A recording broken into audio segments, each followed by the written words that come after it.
My Lord, in meeting that sentence, my Lord, we want to persuade you that each act of disobedience be treated separately.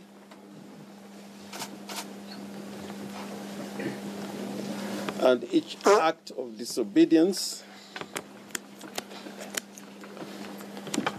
should attract maximum sentence, custodial sentence. My Lord, before, in respect of the orders made by Justice Aburili, there were two orders which were made, both which were disobeyed. One, to release the petitioner. I read about it yesterday. I'm allowed, on that account, I invite your Lordship to award a sentence of 6 months. I plead with the court, award a sentence of 6 months. Or meet a sentence of 6 months. In respect of the non-appearance of the petitioner in court yesterday, because there's a specific order for the petitioner to appear in court yesterday, another sentence of 6 months.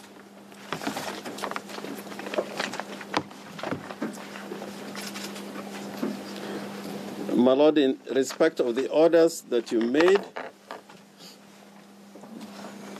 for the appearance of the petitioner yesterday and today, there are two separate and distinct acts of disobedience. Each should attract 6 months.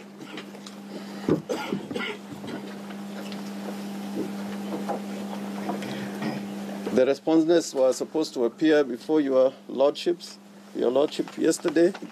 They did not appear. That should attract 6 months.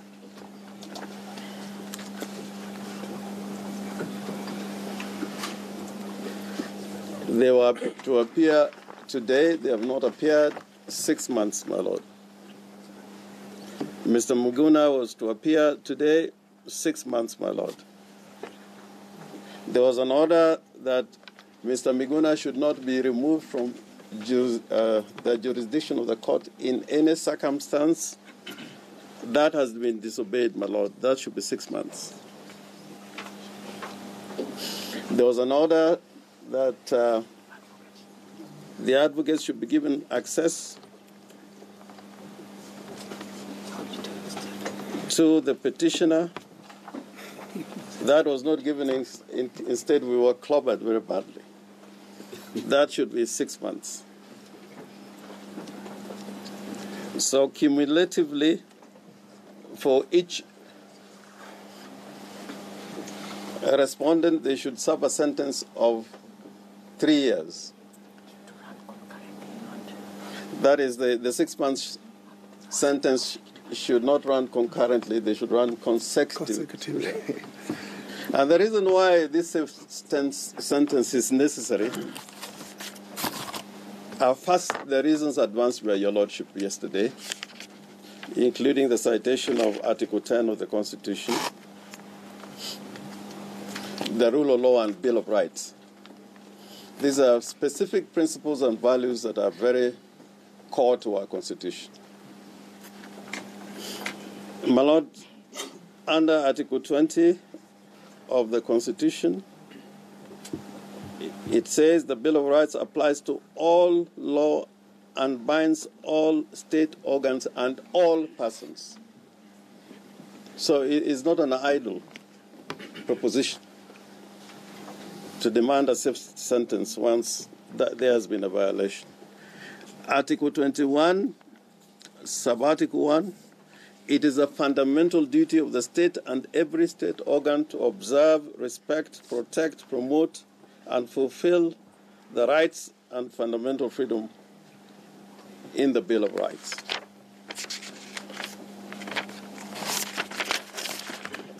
My Lord, in Article 238,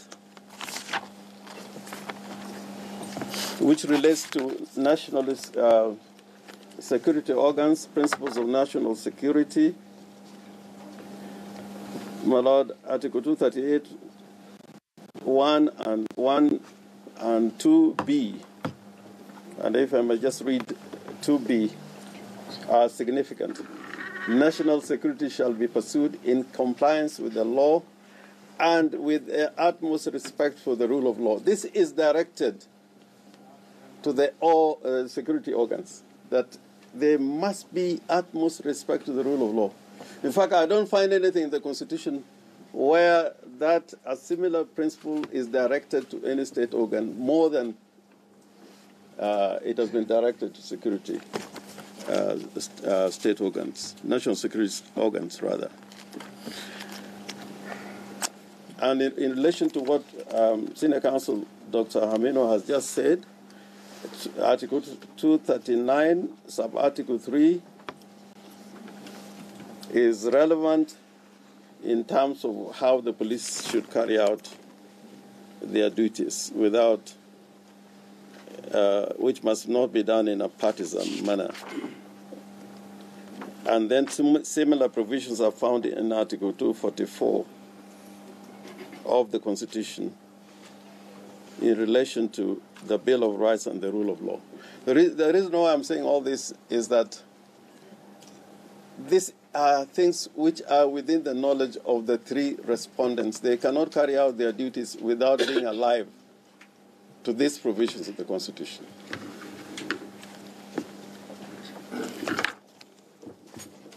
There's also the provision that they must subscribe to the oath of office as contained in the Constitution. And my Lord, you'll find on those oaths of office for state organs, including the one for the first respondent, they require fidelity to the Constitution and the law, that they cannot assume office before they subscribe to that oath. That is how so fundamental is the question of Bill of Rights. And to that extent, my Lord, we are saying that a stiff sentence, custodial sentence is appropriate. And my Lord, if I may just crystallize what my senior counsel, Dr. Hamino, has said, I think there should be a specific order that they report to committee prison in the next 24 hours. I think we better be specific so that it's not in doubt, that they report to the committee prison by 2 o'clock tomorrow. And the officer in charge of committee prison be directed to receive them. And in there, I think they will find appropriate accommodation. They will not be put in a toilet.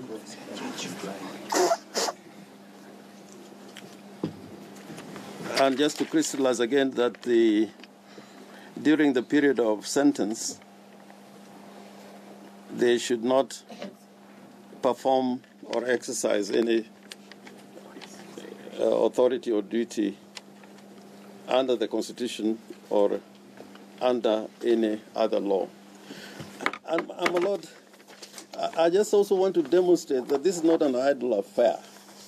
The President, Uhuru Kenyatta, together with the People's President, Raila Amolo Odinga, signed a communique which was made public.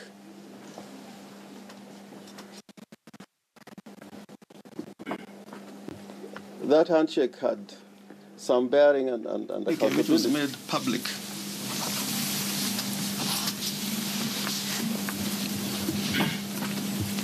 That handshake had some bearing and accountability.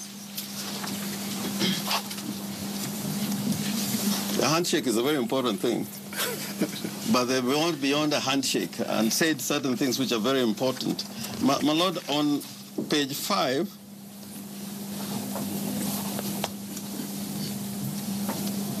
of this communique, they said they faithfully adhere to the Constitution and the law.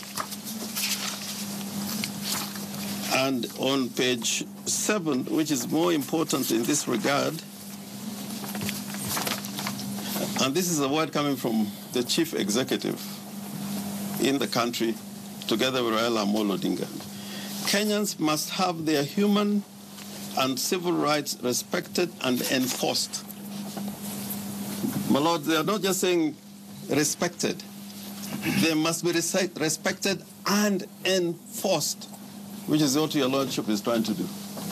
This is what Uhuru Kenyatta is saying. There is no Kenyan whose rights should be compromised, no matter the interest against them. Kenyans have struggled hard for these rights. This is what Dr. Amino has just been saying. And they are not for anybody to take for granted. My Lord, again, this is a statement which weight must be placed upon, because it is coming from people in public office at the highest level, and therefore stiff sentence is justified. My Lord, this mess has now been exported to Dubai, in another jurisdiction.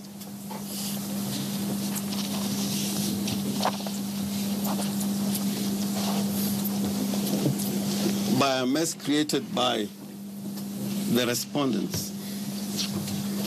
Mr. Muguna is not in a position to know where next. So, my Lord, in addition to the order of making sure that Mr. Miguna comes back to the jurisdiction of the court, that at the expense of the state recoverable from the respondents, an officer of the Kenya National Human Rights Commission should be facilitated to travel to Dubai.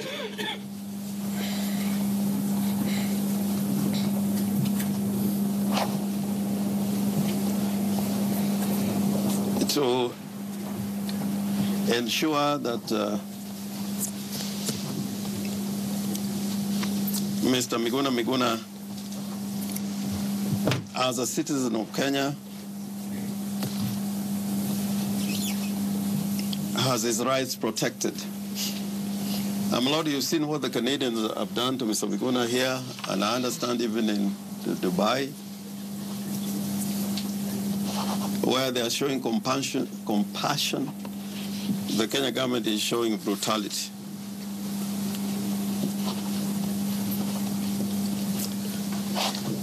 My Lord, additionally, that at the expense of the respondents, because the advocates for the petitioner have not been able to get full instructions. Indeed, at some point, Mr. Harvey had to swear affidavits on behalf of the petitioner. There are two counsels of the petitioner's counsels. And more importantly, Madam Julie Soweto and Mr. Harvey, who is the advocate on record, should be facilitated to travel to Dubai.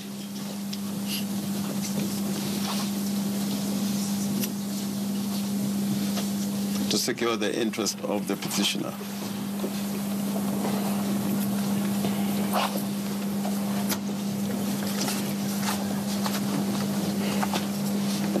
And my Lord, these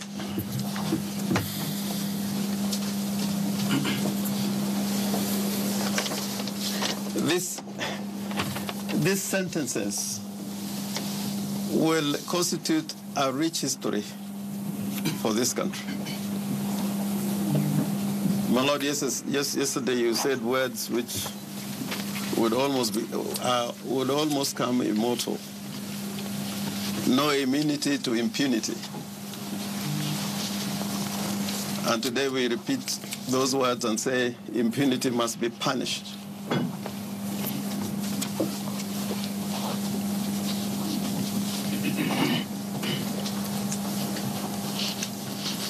Lord, in the cases of Zuma that you cited in your ruling, my Lord, you'd find that the courts were very persistent. They didn't reach that position through any one proceedings, but the courts and the people of South Africa were persistent to bring to account the highest office in the land, to wit, the President of the Republic of South Africa. My Lord, in this regard, we are dealing with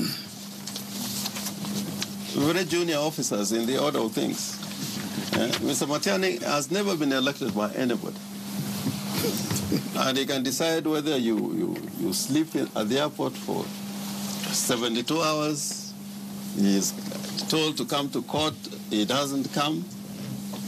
So, my Lord, you should not blink an eye in sending this character to committee for 3 years.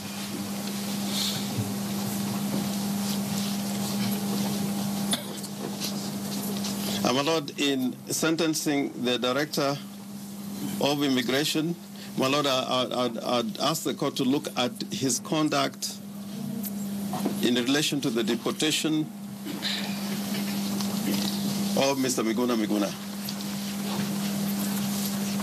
That we are in this situation because of the Director of Immigration. The first sin was committed by him.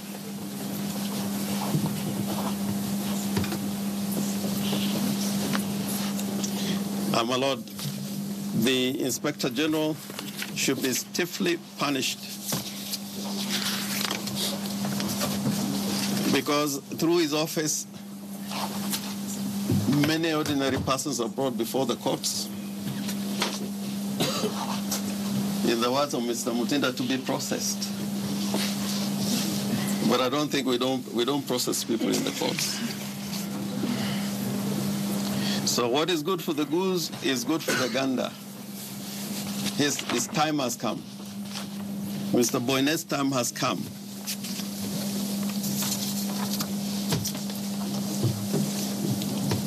And,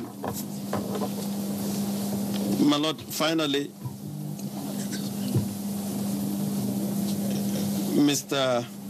there's a perforated passport which has been deposited in court in these proceedings. The court should order that a passport be immediately a Kenyan passport, valid passport. And in fact, this is a repetition of the order of Justice Muita. Be issued and given to Counsel Mr. Harvey to hand over to Mr. Miguna.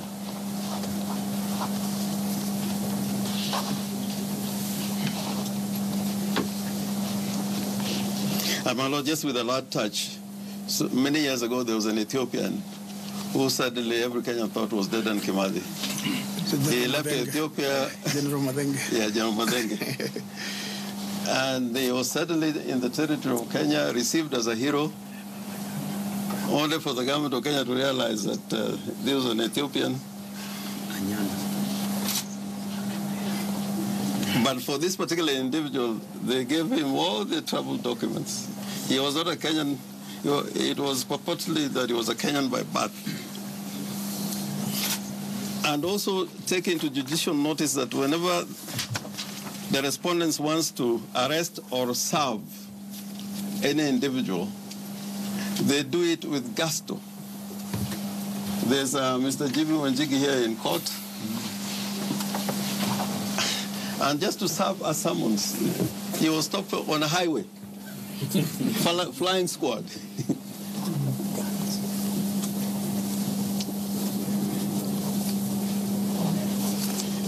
And one of the officers who was in that flying squad is the fifth respondent, Mr. Said.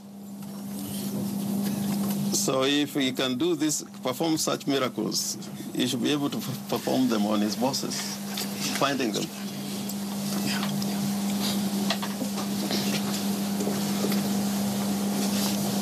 And that will be all, my lord. May it please your lordship.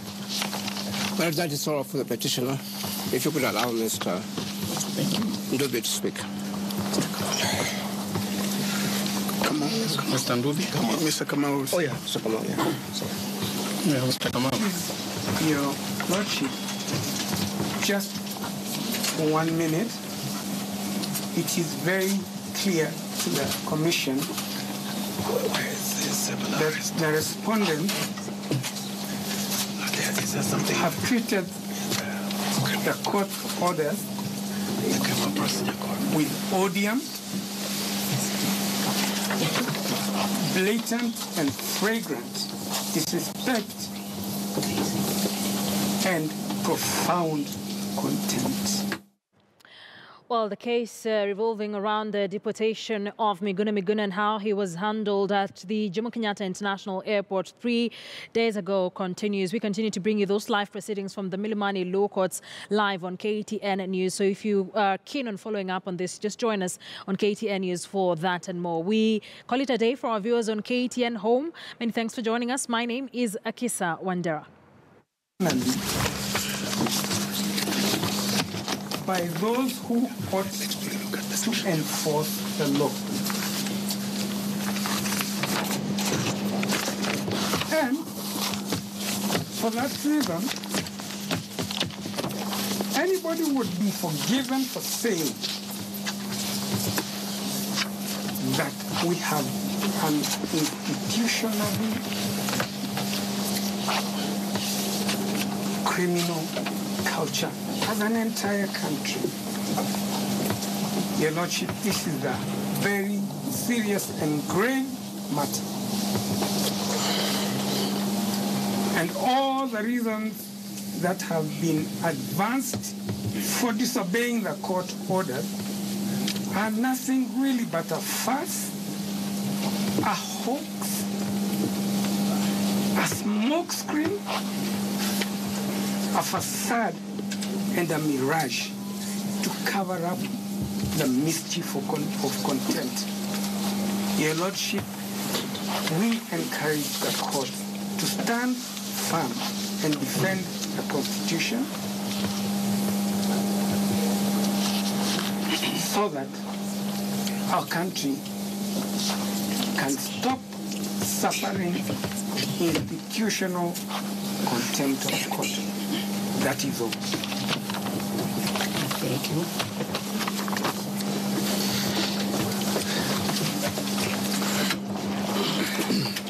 Yes, my lord. I join with the submissions of my colleagues and would like to emphasize that the stiff penalty proposed by Senior Counsel Senator Orengo in the order of consecutive penalty should be the first and only option, in addition to the fine that should also be levied against each of the three respondents. But before I proceed, my lord, I would propose that you also convict and penalize the sixth respondent, who is the OCPD of the Jomo Kenyatta International Airport Police, who would be the field commanding officer of the police that were responsible for the removal, or rather the disobedience of your orders. This is because you recall, my lord, that you also said the orders not only bound, but not only were they binding on the three respondents, but also on officers under whose control the petitioner was.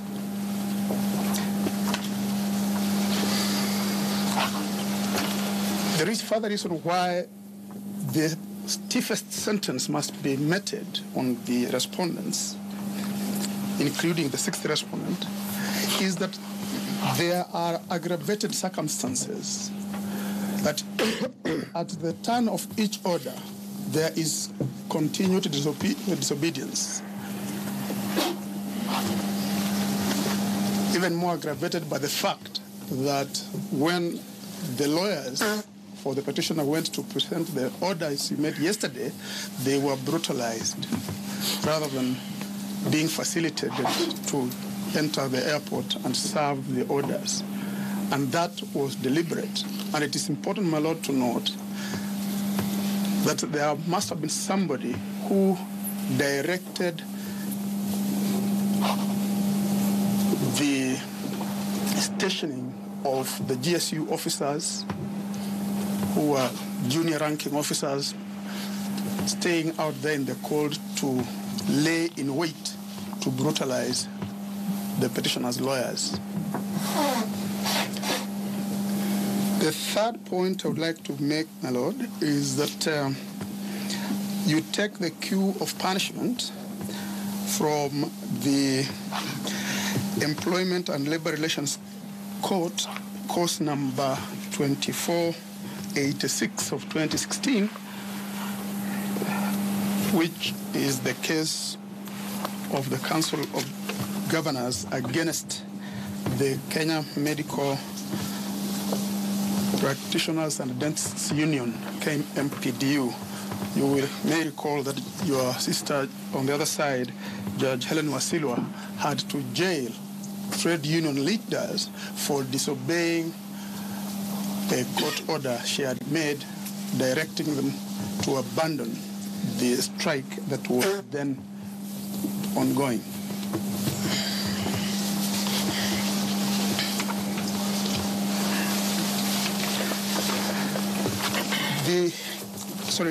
One other aggravating circumstance I should have pointed out, my Lord, is that the officers breached the Public Officer Ethics Act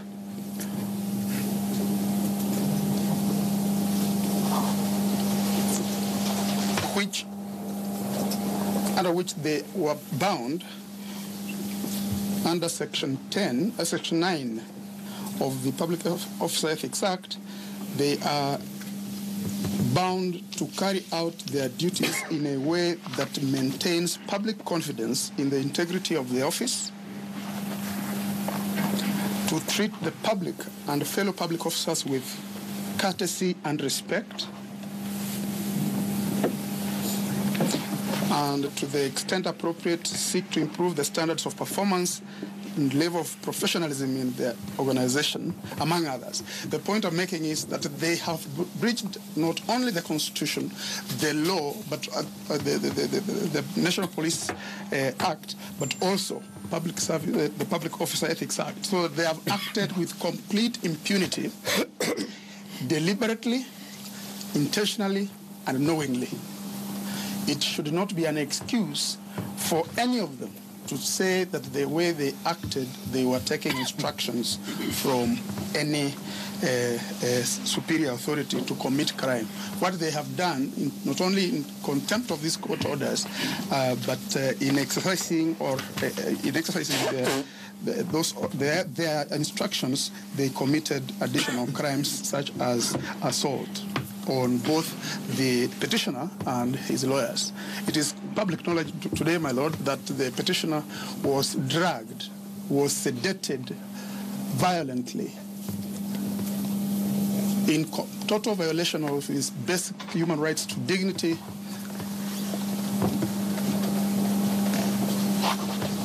and liberty. They induced his unconsciousness so that they could put him on the plane at night as a piece of luggage.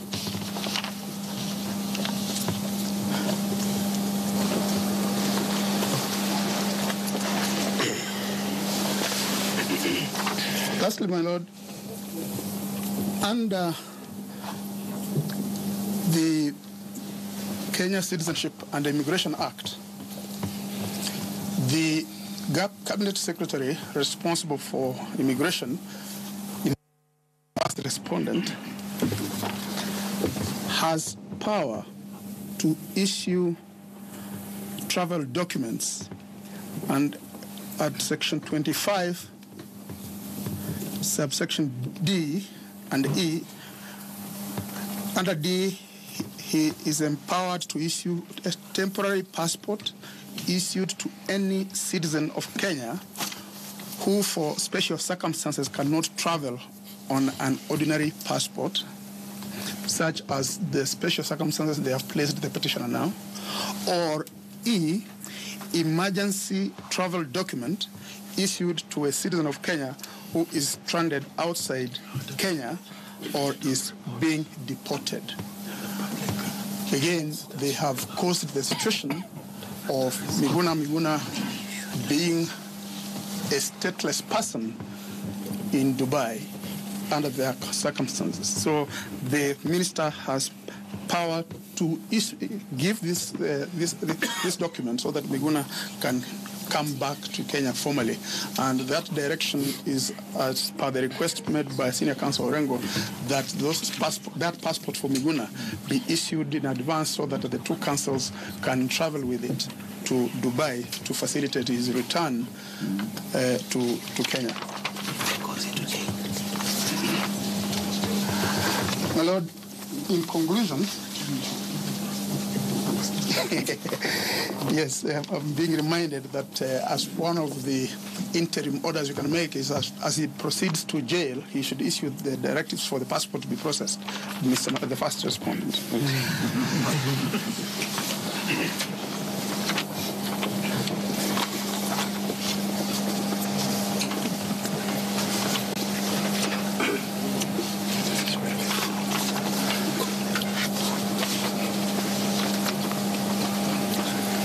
Yes, in order to enforce the orders of or compliance with the court's orders of custody, my Lord, it is our submission that you direct the Deputy Director or Deputy Inspector General, the one responsible for the Kenya Police Service, because we have the two services, the Kenya Administration Police and Kenya Police.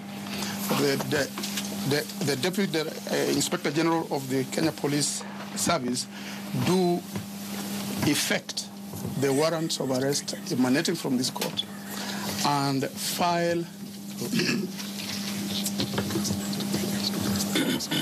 a proposed on our part by end of business today. It is a fallacy, it is a lie, a white lie, white naked lie that the respondents cannot be found.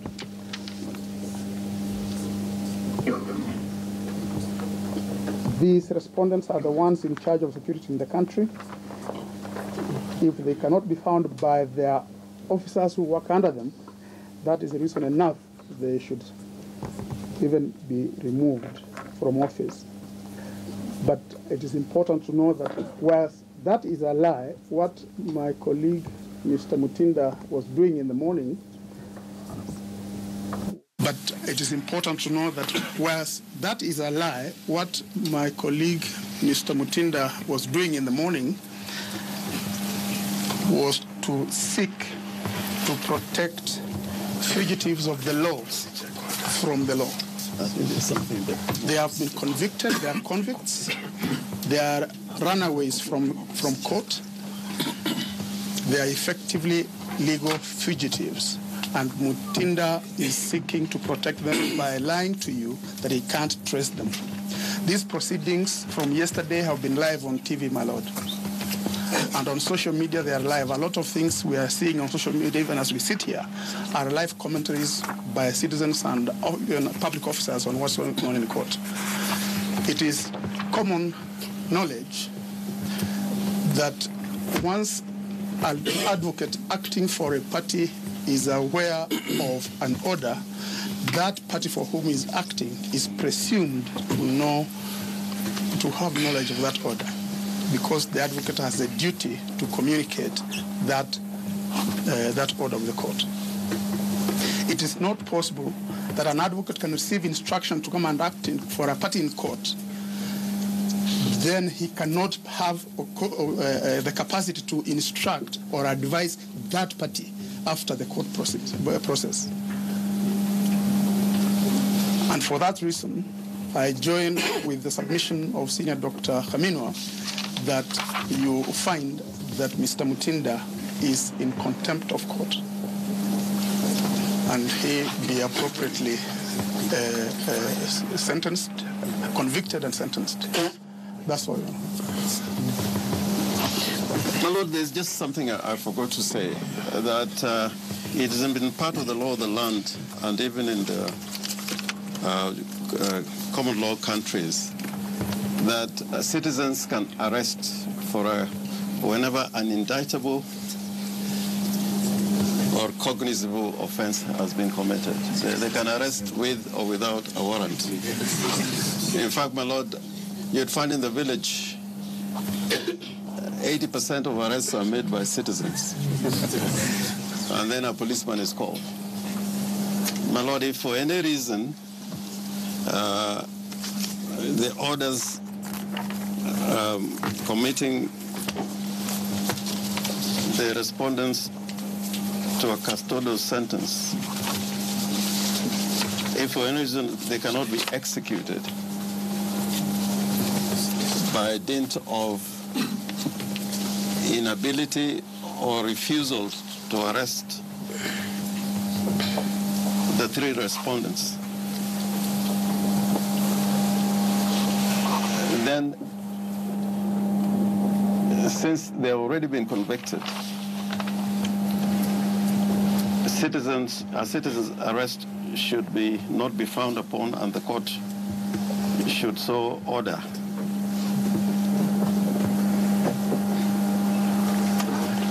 And, my Lord, this is important in the context of our Constitution. Even the powers the police are exercising, they are delegated.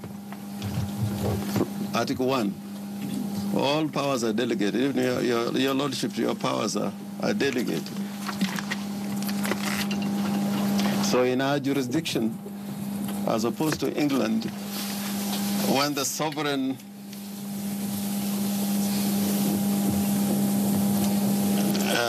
for any reasonable purposes witnesses an indictable offense being committed or a cognizable offense has been committed in their presence, they should be able to become a tool of the law. And in these circumstances, we are not talking about a cognizable offense having been committed, but we are talking about people who have been convicted for an offense. My Lord, may I add just a small thing? My Lord, the points that have been raised before your Lordship by the three council are very important points. We are still a young country, we have a young constitution, and my Lord, if you may allow me, permit me to say this, if they could be captured in your ruling so that they can give guidance to posterity, it will be of tremendous help to everybody in the country. It's a ruling that will be read by the community here in Kenya and will also be read by internationally. I would not be surprised if it finds its way even before the Security Council of the United Nations.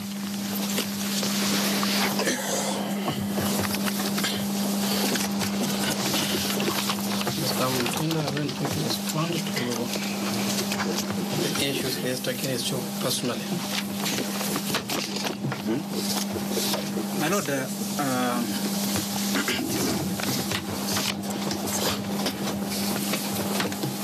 there's an officer of the court.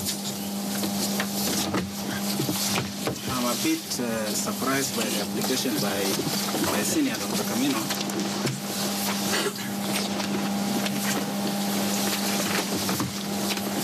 In seeking to have me committed or found in contempt of court for doing my work as an advocate. Objection.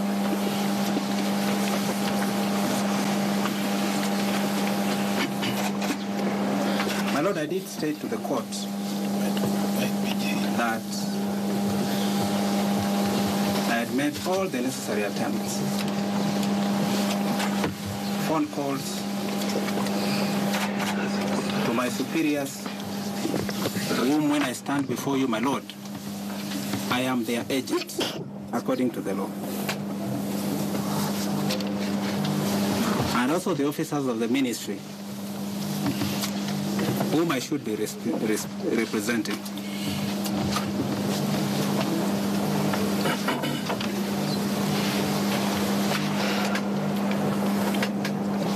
This morning, from the time we spoke, my Lord, I think I've made almost like 15 calls, back and forth, 15 calls.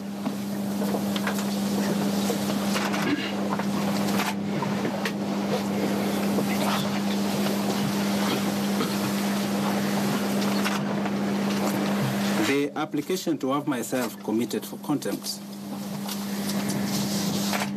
I take it as a way of intimidating myself.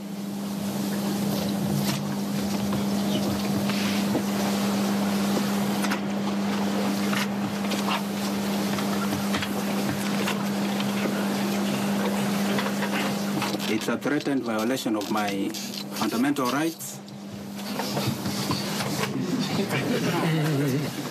and Article 47, my Lord.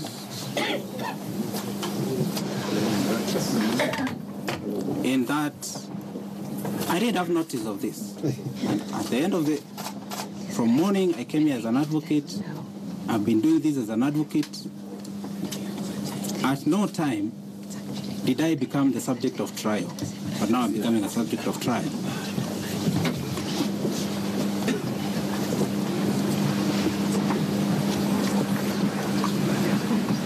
I urge your Lordship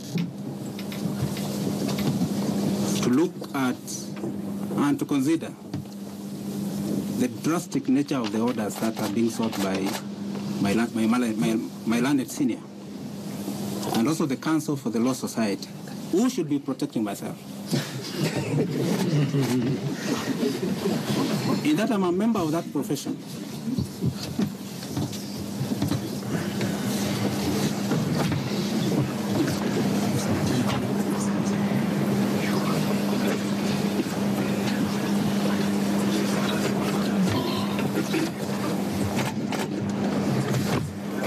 My Lord, the nature of the application, the prayers being sought, require a formal application to be served upon myself,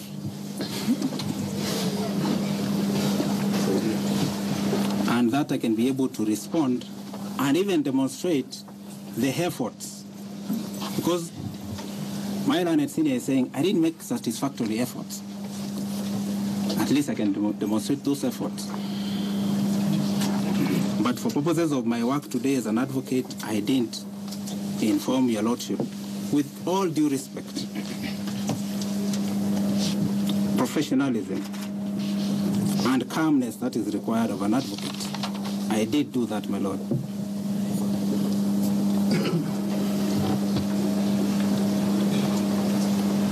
So I urge your Lordship not to agree to allow that application.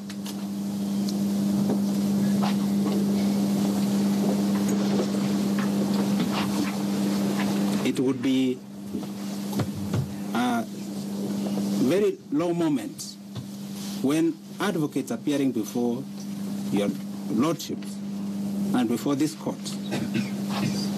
I urge your Lordship, I'm aware of my duties as an advocate. The very 3 duties my counsel talked about, I'm aware of them. I went through law school. I went through professional ethics. I know those rules. I know those duties. And I've not violated any duty at all.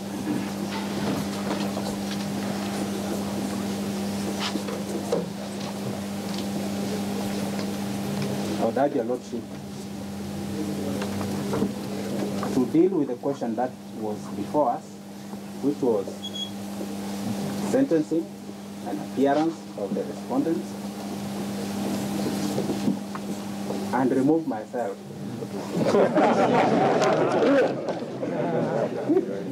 from being the subject of proceedings.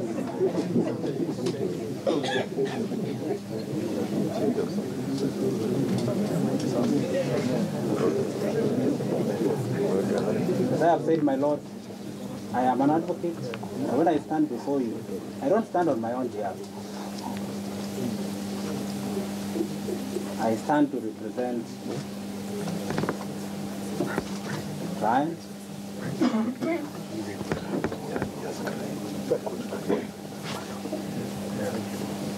and also, my Lord, it's also important. My unique position as an advocate is appreciated by the court. For the reason,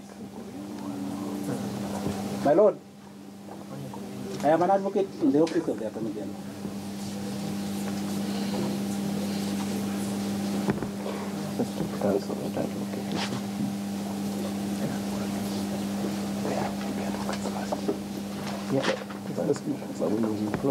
My Lord, the office has a mandate under Article 156 to represent government in all proceedings, like we have today.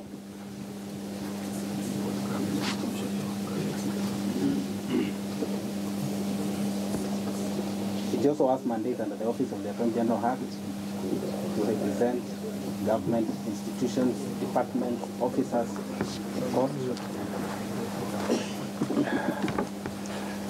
And my Lord, that is how I happen to be before the court, together with my colleagues who are with me.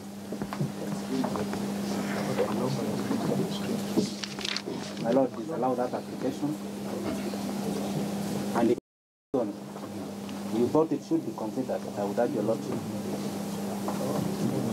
that a formal one be made, and that we can be able to respond to it. That's all, my Lord.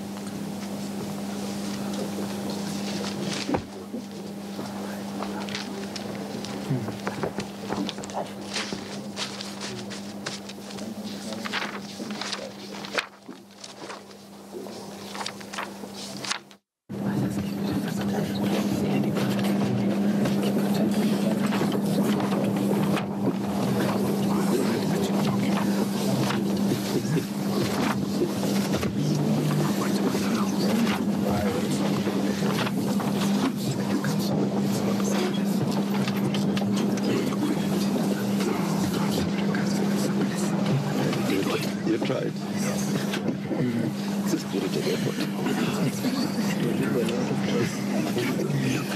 My Lord, Mr. Mutinde is pleading with me, so probably if you convict, you can give him a suspended sentence.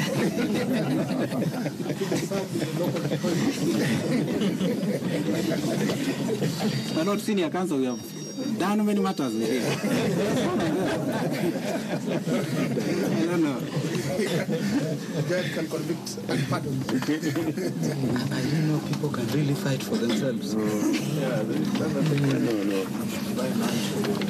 You have to.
You're the one marrying. And these are the performers.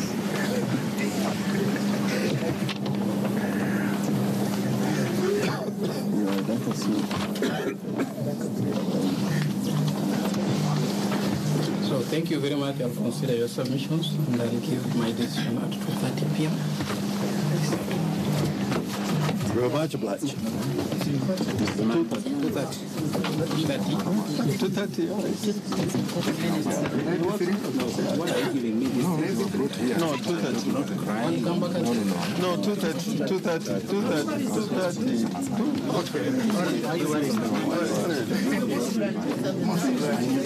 Okay, thank you.